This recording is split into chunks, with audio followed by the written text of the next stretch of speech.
B'siyata d'shmaya, we're going to learn Shabbos Daf Tez Zayin. We're going to start the last two words at the bottom of Daf Tezvav Amud Beis. We saw in the Gemara before that min ha-Torah glass vessels are not mekabel tumah. However, the Chachomim said that since there was some similarity between glass and earthenware, therefore the Chachomim were geyser that klei zchuchis are going to be tomei. That was the reasoning of Resh Lakish why the Chachomim said that klei zchuchis are tomei. Asks the Gemara, Elo me'ata, according to you Resh Lakish, that the reason that glassware is tomei midrabanon is because of its similarity to earthenware. Loi litame migabon. We know that there's all kelim. If something tomei, for example a sheretz or a person that touched a dead person, whatever the situation may be, touches a kli, then the kli becomes tomei. And there's no difference as to whether the tomei touched the outside of the kli or the inside of the kli. The exception to this rule is with earthenware kelim, where if one touches it inside the kli, it becomes tomei. But if a tomei touches outside an earthenware kli, it does not become tomei. So we would have thought that glass kelim also, if one touches it on the outside, it should be tohir, like earthenware kelim. Alomotnan, why did we learn in the Mishnah kli cheres u kli neser? Earthenware kelim u kli neser is a type of clay vessel which is similar to klei cheres. Tum oson shove, they are similar, they share the same halachas. That what? Mitamin umetamin mi'avirehen. This is also a special halacha only said by earthenware, that even if the tomei did not actually touch the inside of the kli, it just was put into the airspace of the kli. If somebody took a sheretz and put it into the airspace of a kli cheres, the kli cheres becomes tomei as if it touched the inside walls of the kli. And the same applies to making something else tomei. If the earthenware kli is tomei and you take a oichel or mashke and you put it inside the airspace of an earthenware kli, even if it did not touch the kli, it becomes tomei. That's what it means here, that kli cheres and kli neser, which are two types of earthenware kelim, tum oson shove, they have similar halachas. Mitamin umetamin, they become tomei and they make tohir things tomei, me'avirehen, just being in the airspace. Umitamin me'achirehen, ve'ein mitamin migabehen. They will only become tomei from the inside of the kli, or if on the base of the kli there's a type of cavity or receptacle on the base of the kli, if you turn the kli round, it can contain something. That's called me'achirehen. It's also called an airspace, and it will become tomei if a tomei thing gets put into that airspace, or if the kli is tomei, it will make something else tomei if the tohir oichel is put into that airspace. However, migabehen, on the outside walls of the kli, where it's not got a receptacle, it will be tohir. It will not become tomei or make something else tomei. Ve'ein mitamin migabem ushvirason metaroson, and in the case of a kli cheres, only breaking it, rendering it inusable, will make it tohir, and putting it into a mikveh will not make it tohir. Says the Gemara, kli neser u kli cheres hudatum oson shove. Only kli cheres and kli neser share all these halachas. Aval midi achrina, no other material, loy, they will not have these halachas. And the question is, why does glass not get all these same halachas as kli cheres? Because the only reason glass is tomei is because of its similarity to kli cheres. Says the Gemara, Omri, Kivan dechi nishberu yesh lehem takona shavinu kekli matchis. There's one fundamental difference between glass and earthenware. An earthenware kli, once it's broken, cannot be fixed. However, a glass kli, it can be melted and refashioned, recreated. So in that aspect, there's some similarity to regular metal kelim, and since it has some similarity to regular metal kelim, therefore it will become tomei, even migabon, even on the outside wall of the kli. Asks the Gemara, Elo me'ata, yachzuru l'tumoson yeshanu kekli matchis. If you assume that there are some similarities between the glass kelim and metal kelim, then there's a chumrah with metal kelim, midrabanon, that should apply to glass kelim as well. And that is tuma yeshana. Let's see this. The Mishnah says, Ditnan, we learned in the Mishnah, Kli matchois, metal kalim, pshuteim, whether it's those vessels that do not have a toich, they don't have an interior airspace, they're just flat. Umekablen, and those vessels, metal ones that do have an airspace, Tmeim, they can become Tomei. Nishbaru, if they get broken, Toharu, they become Tohir. Chozar va'oso mehen kelim, if after they become inusable, you repair them and you recreate those kelim, Chozru l'tumoson yishona, then the Chachomim said, they will get back their original Tumah and they'll be Tomei again, even though they got broken. All the while you did not put it into a mikvah, the Tumah will come back. Whilst it's in a broken state, it will be Tahir. Ve'ilu gabe klei zchuchis, regarding glass kelim, Tnan, we learned in the Mishnah, kli eitz, wooden kelim, kli oyer, leather kelim, made of skins, kli etzem, those made of bone, ukli zchuchis, and glass kelim, pshuteim tahirin, if they do not have an interior airspace, if they are flat, and they're used flat, they are tahir. Umekableim tameim, only if they have an interior airspace can they become tomei. Nishbaru, if any of these kelim became broken, unusable after they became tomei, taharu, they become tahir. Chazar v'asomem kelim, if afterwards you make them again into newly usable kelim, mikablim tuma mikanu la'aba, from now they can receive a new tuma. Mikanu la'aba in, only from now and on. Lemafreya, but to get back its old tumah that it had before it got broken, loy. That is a din that's unique to metal kelim. The question is, why do we not give that chumrah onto glass kelim, since we saw there's a similarity between glass and metal, that you can melt it down and fix it and recreate it? Says the Gemara, Tumas kli zchuchis d'Rabbanon. The whole concept of a glass kli being able to become tomei is only midrabanon, as we've seen on Daf Tezvav Amud Beis.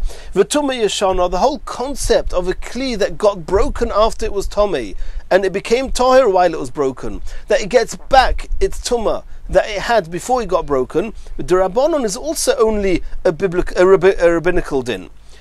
So, betuma d'oraisa, in a case where there's metal kelim, where kelim that are mateches, that are metal, they receive tuma min ha-Torah, achisu b'Rabbanon tuma. The Chachomim imposed on it this chumrah of tuma yeshana. Betuma d'Rabbanon, however, with glass kelim, that the whole concept of tuma with these kelim is only midrabbanon. Loi achisu lo rabbanon tuma. The Rabbanon did not impose this new tuma called tuma yeshana onto these kelim. Continues the Gemara, pshutehen miholitami.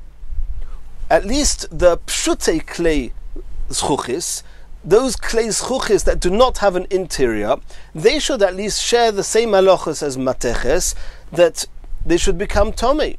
The pshute klei matchois, doiraiseninu. The pshutim of klei matchois is not a chumrah d'Rabbanon. The fact that a metal kli becomes tomei even if it does not have an interior airspace is min ha-Torah. So why do we not say the same halacha with glass, that if glass is similar to kli mateches, as we saw before, that for that reason a glass kli can become tomei even from the outside, it should become tomei even if it does not have an interior airspace.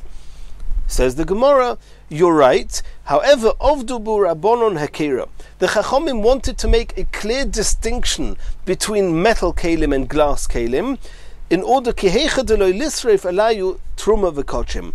A person might think that glass kli is tomei, the same as metal kelim, all the halachas are the same. So in the same way as if truma or hektish touches a tomei metal kli, you burn the hektish, so too if it touches a tomei glass kli, they'll burn the hektish or the truma.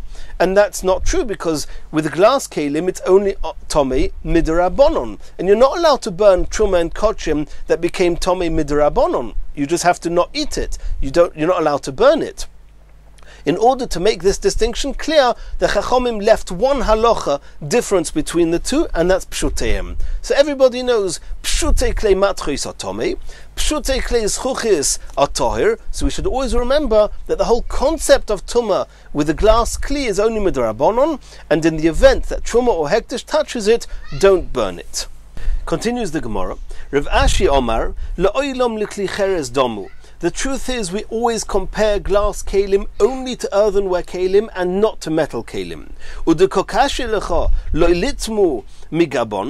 going to ask the question that the Gemara asked before on Amud Aleph, that if they are compared to earthenware kalim, they should not become tomei when something tomei touches the outside of the kli.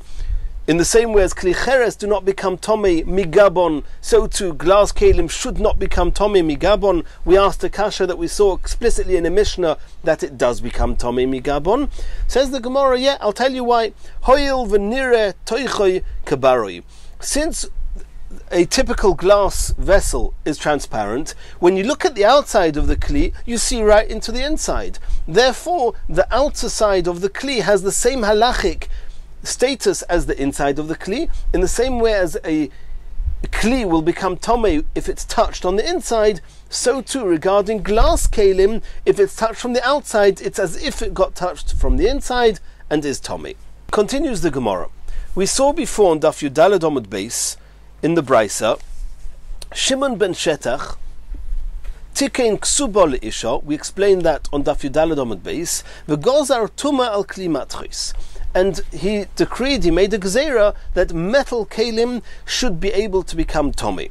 Asks the Gemara, kli matchis do'iraiseninu. You're telling me that the concept of a metal kli becoming tomei is a gzeira of Shimon ben Shetach? It's a pasuk in the Torah. It says in the pasuk, ach es hazov ve'es hakesef v'goimer. We learn out from psukim, it's explicit in psukim, that metal kalim become tomei. Says the Gemara, the concept that we mentioned on Amud Aleph of tuma yeshana, which means an old kli, and that was tomei, it became broken, and now it's tahir. And if it was a metal kli, if you recreate and you fix the metal kli, the old status of tuma comes back. That's midrabanon. That's what Shimon ben Shetach was geyser. Domer of Yudamarav, Maisa b'Shel Tzion Amalka. There was a story with a queen called Shel Tzion who lived in the time of Shimon ben Shetach. She'asa mishte lebna. She was making a feast for her son. V'nitmu kol keleo. All the vessels, all the kalim became tomei. Maybe somebody died in the room, and the halacha is that any kalim sharing the same room as a dead person all become tomei. Tomei meis, they become an avatomei. The only way they can become toyer is either breaking them and recreating them, or having to go through the long drawn-out process of 7 days. On the 3rd day and on the 7th day, it has to be sprinkled with what we call mei chatos, which is water in which the ashes of the pora aduma were placed, and then one has to go to mikveh, tovel the kalim, then one has to wait till the end of the day to make sure it's not tvul yom, and then they are toher. And she wanted to make this feast for her son and did not want to wait a whole week to be able to use these kalim. So what did she do? Shavrason, she broke them. V'nosnoson l'tzayra, she gave all these kalim to a smith. V'ritzchon, and he resoldered them. V'osomem kalim chadashim, he created, so to speak, new kalim from them. And now, technically speaking, min ha-Torah, they're all toher. V'omru chachomim, the chachomim said no. Yachzaru l'tumason yeshana. They all retain and receive back the original tumas meis, and they have to go through the whole purification process of waiting the week and doing the sprinkling it with the water of the paraduma. Maitama, why did they make this gzeira? Mishum geder meichatos noguba. If people are going to be able to just make a hole at the bottom of the kli, resolder it, and it's tahir instantly, people are going to forget that there's a concept called paraduma, and that a tomei mace, kalim that became tomei because of a mace, they need to go through the process of the sprinkling on the 3rd day, the 7th day, mikveh, etc. And in order to not lose the knowledge of these halachas, they said that you get the old tumah back. Says the Gemara,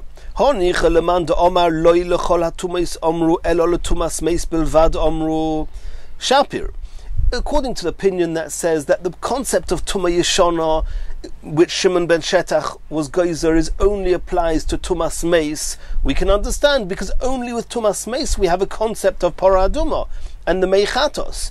So in order that Meichatos should not get forgotten, they said that Tumah Yeshana, the old Tumah, comes back until you go through the whole purification process. According to the Manda Oma, who holds that the concept of Tumah Yeshana applies with all Tumas, even those that do not have Parah Aduma, how are you going to explain why did they make this Gezerah of Tumah Yeshana? Abaya says we were afraid if everybody's going to start wanting to save the whole week and just make a hole in the bottom of the kalim and resolder it, maybe they will not make a hole that's big enough. If you make a tiny hole in the keli, it won't render it unusable relative to what it's supposed to be usable for, and he'll think that it's tahir, and in truth it's still tomei as it was before, because it did not become unusable. So in order to make sure that this shouldn't happen, they said you have to go through the purification process, you have to put it into the mikveh, wait till the end of the day, then it becomes tahir. There's no such thing as breaking a kli and fixing it, resoldering it, and then it will become tahir. We cannot take the risk of people knowing how big the hole has to be in order for it to be called a broken kli and tahir. Rava Omar, Rava gives a different explanation.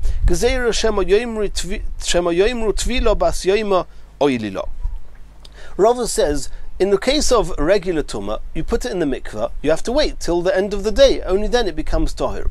If you break the kli, minatayra, as soon as it's broken, it's tahir. You fix it 10 minutes later, it's tahir. You've got a usable kli.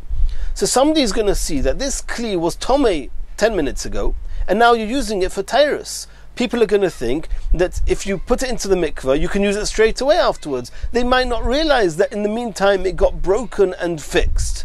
And since people might make that mistake, we say we cannot take the risk. You always have to do the tevilah and then wait till the end of the day. Even if it got broken and you fix the kli, it's the Tumah Yeshana comes back, put it in the mikveh, wait till the end of the day, and then it's tahir.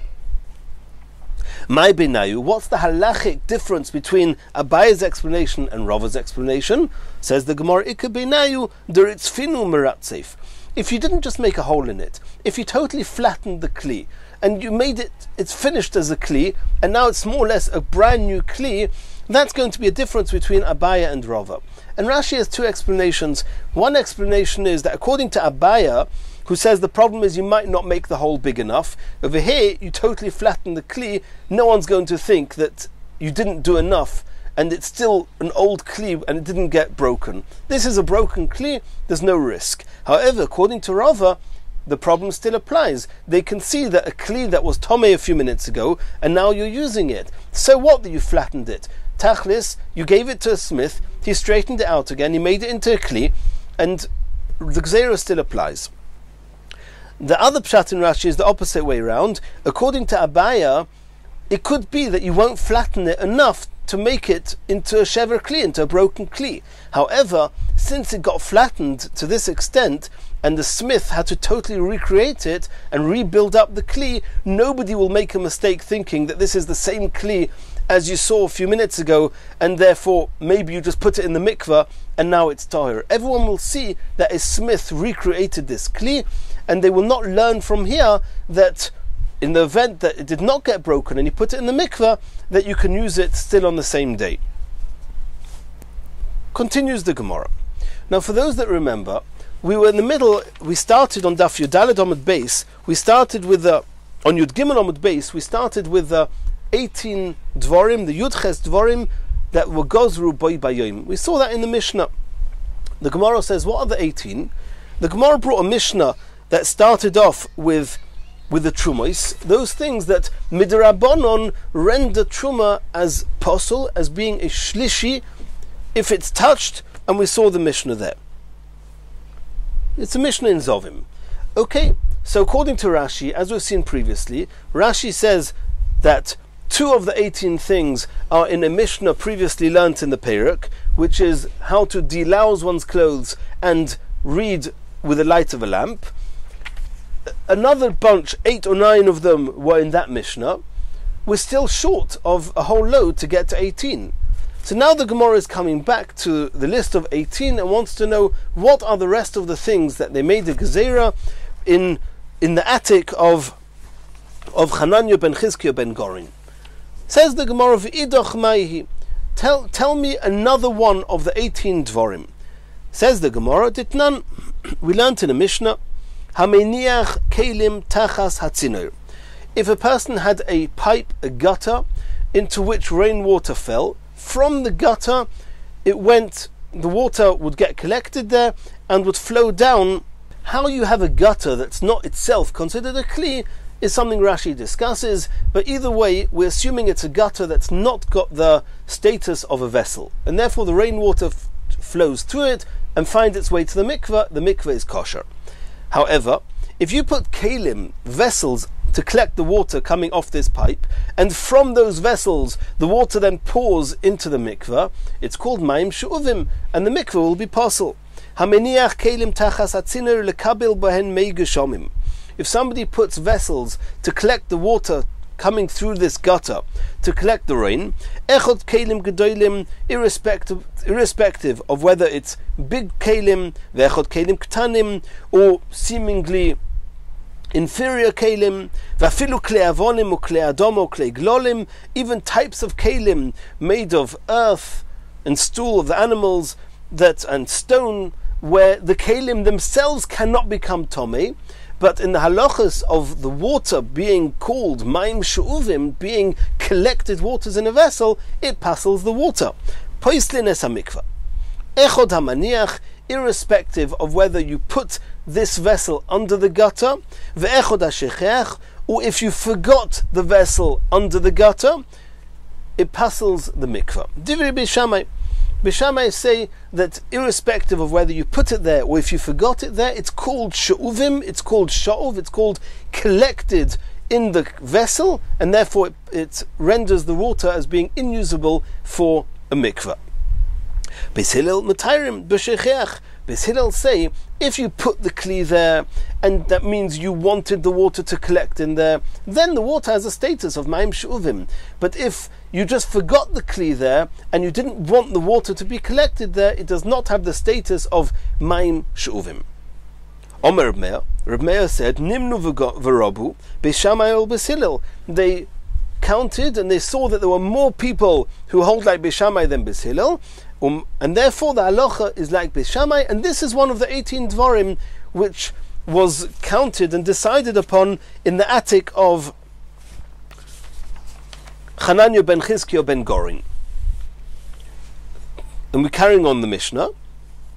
Umaydim Beis Shammai b'shecheach b'chotzer. If you forgot the vessel under the gutter, there Beis Shammai say that since you initially put the vessel under the gutter, we're soon going to explain this. The Gemara is going to go into this, but you put it there, it's apparent and clear that at some point you wanted water to go into this vessel. It happens to be that in the meantime you forgot about it, and Beis Shammai say that nonetheless, since you wanted it initially to collect the water, any water that comes into this kli, even if you forgot about it in the meantime, is called she'uvim. But if you forgot this kli in the chotzer, in the middle of a field, in the middle of a yard, and it wasn't collecting water from a pipe, it started raining and it collected the rainwater, in that case shehu toyer, it's not called that you wanted this to be collected, and therefore the water does not have the status of mayim she'uvim.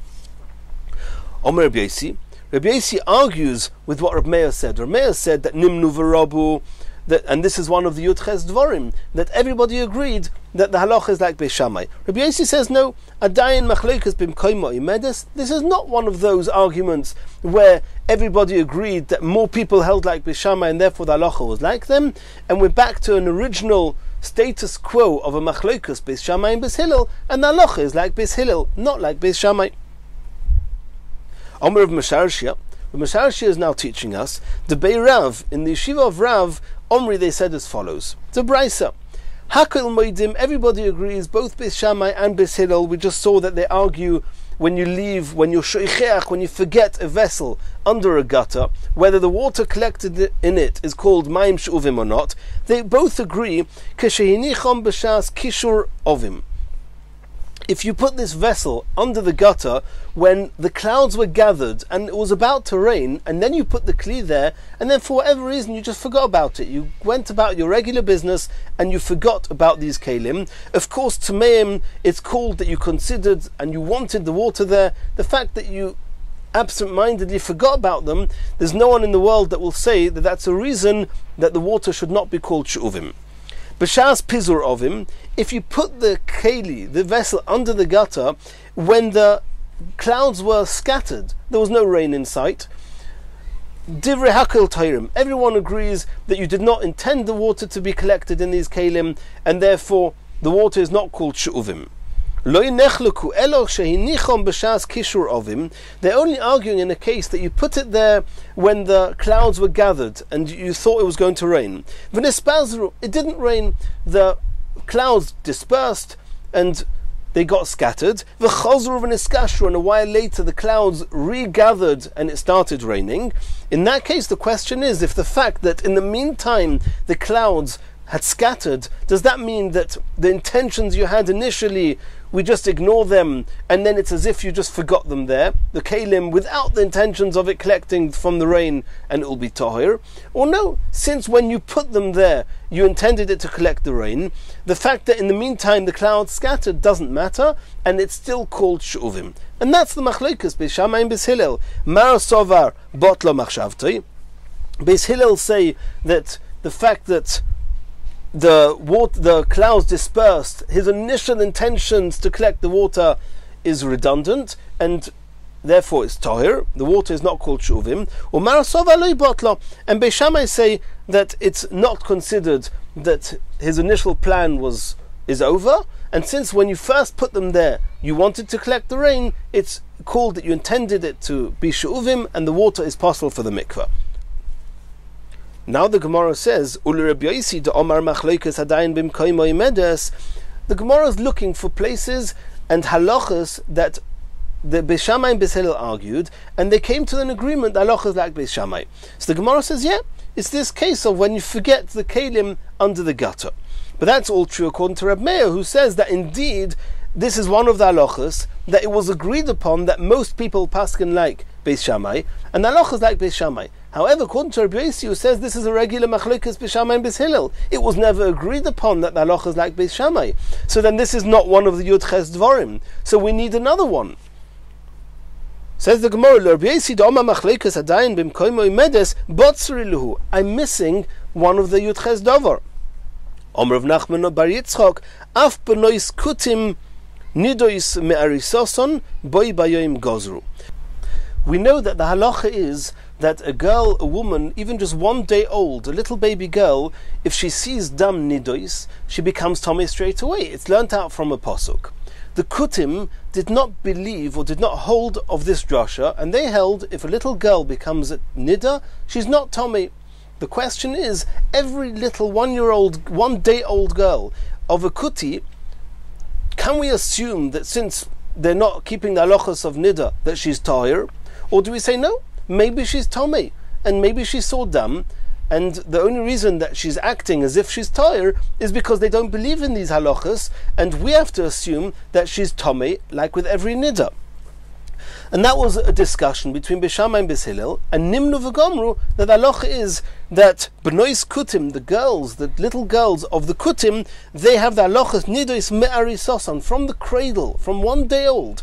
We have to treat them as if they are tomei nida, and boi bayoim gozru, this is one of the things that they were geyser on this day in the attic of Hananya ben Chizkiah ben Gorin. And in Mirz Hashem, in the next shir, we're going to continue on our search for the rest of the 18 Dvarim.